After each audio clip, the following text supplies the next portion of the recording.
जी बहुत शुक्रिया सर, आपने मुझे आज एक तारीखी बहस पर बोलने का मौका दिया।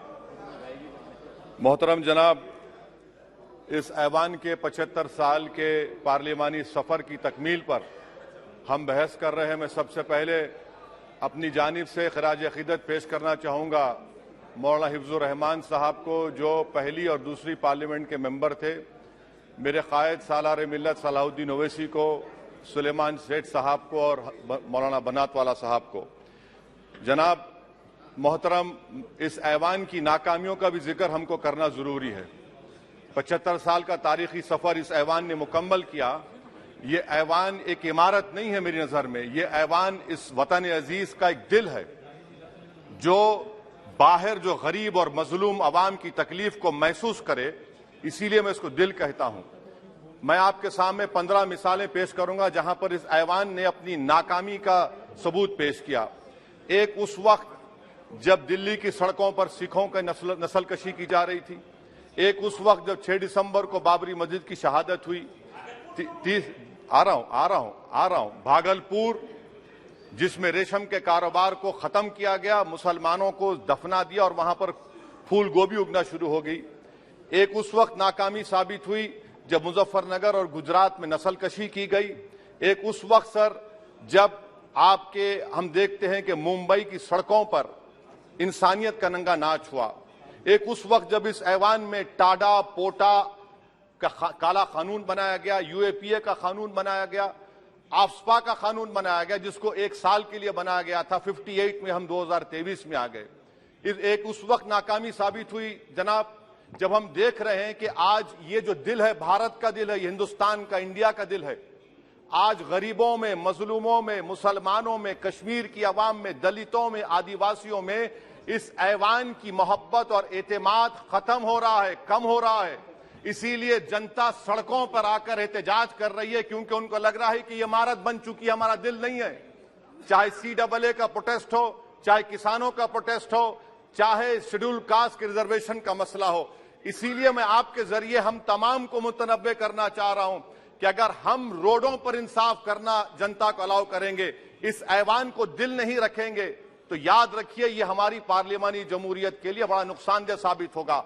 और नुकसानदेह इसलिए भी होगा कि क्या हमको अपने ख्वाब गफलत से, अपनी जिम्मेदारियों से निभाने के लिए क्या भगत सिंह को आके बैठना पड़ेगा ऊपर कि देखो तुमने 75 साल में कैसा कानून बनाया और किसको कहां तक पहुंचा दिया। स्पीकर जनाब, इसीलिए मैं कह रहा हूं कि हम तमाम को अपनी जिम्मेदारियों को निभाना पड़ेगा। ये इमारतें ईंट से बनी हुई जरूर हैं, मगर ये इस इमारत में दिल है। इस इमारत को दिल के तौर पर बरकरार रखना पड़ेगा। स्पीकर सर, एक और मिसाल दे रहा हूं जहां पर इस ऐवान की नाकामी है। सर, अब तक लोकसभा के कितने 899 मेंबर कामयाब हुए। अब बताइए सर, पार्लियामेंट्री जमहूरियत में, शराकतदारी की जमहूरियत है, रिप्रेजेंटेटिव फॉर्म ऑफ डेमोक्रेसी में 8,992 में कितने मुसलमान कामयाब हुए? कितने सर? 520, जबकि 1070 को इस ऐवान का मेंबर होना चाहिए था। कितना डिप्रीविएशन है सर? कितना डिप्रीविएशन है? 92% डिप्रीविएशन है। इस मौजूदा पार्लियामेंट में स्पीकर साहब सिर्फ 26 हैं, 14% मुसलमान और सिर्फ 4.8 उनका रिप्रेजेंटेशन है। बताइए, हम वोट डालने वाले बन गए, वोट लेने वाले नहीं बने।